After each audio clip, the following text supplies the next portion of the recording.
Joseph DeVito defines interpersonal communication as the verbal and nonverbal interaction between two or more interdependent people. Our challenge in these videos is to identify particular issues that impact interpersonal communication. Have you ever wished someone you're talking with would listen? Really listen to you? If we're honest, we could all improve our listening skills. It's hard to control how someone else listens to us, but we can identify areas of improvement for ourselves. Let's tackle the subject of listening and look at 5 stages of listening: hearing, understanding, remembering, evaluating, and responding. Before talking very briefly about each stage, we must acknowledge that in life, listening is not static.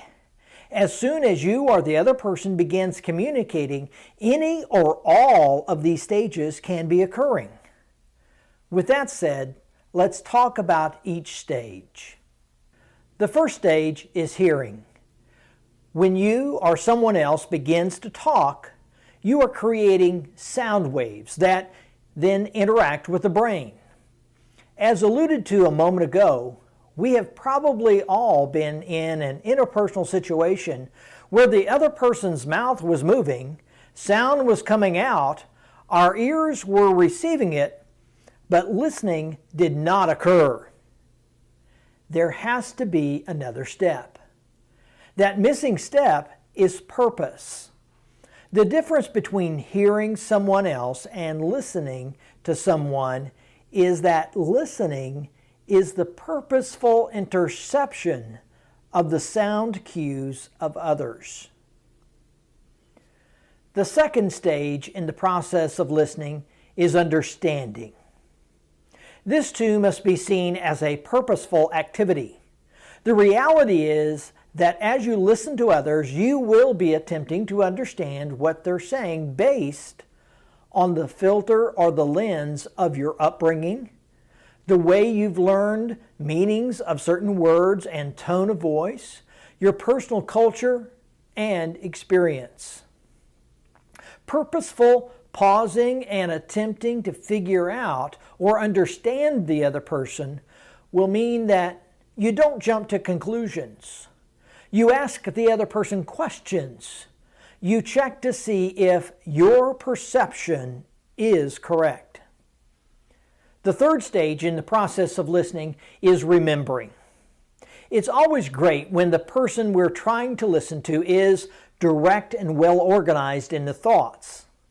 This makes it so much easier to be able to wait until the person is finished and then think about what they have said and then respond.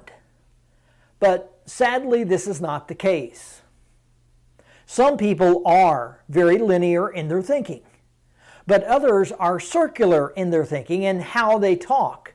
They might begin anywhere in the circle of thought and conclude, hopefully somewhere that makes sense. Here are a couple of strategies for remembering in listening. Try to listen for main ideas or key points rather than every word. Try remembering the gist of the conversation, and after the person has stopped, then ask questions to fill in the blanks. Another suggestion is to jot down a few notes if you're having trouble remembering the conversation. It will help you focus. The fourth stage in the process of listening is evaluating. In thinking about evaluating and listening, we should all probably acknowledge another reality that creates a problem for many. The problem of jumping to a quick evaluation of what you believe the other person meant. To balance this, we often need to back out our emotions out of the evaluation stage of listening. Slow down your listening process. Resist quick evaluation. Recognize opinions of the other person and don't get bogged down in arguing about those opinions. Ask yourself if you have any other biases towards the person or the subject that might affect your evaluating, and ask questions. Ask your questions sincerely without being defensive, and to honestly try to evaluate the real meaning of the other person. The last stage in the process of listening is responding. Let me ask you, isn't this the stage that we usually start with? Real listening, effective listening, will happen for you when you save your responses till last. My grandfather always said that you learn much more by keeping your mouth shut. So instead of responding quickly, slow down and focus on the speaker. Avoid interruptions and hear them completely before trying to understand, evaluate, or respond. Have you ever wished someone you're talking with would listen? Really listen to you? Maybe we need to stop wishing everyone else would listen to us and instead focus on becoming better listeners of others. See you in the next video.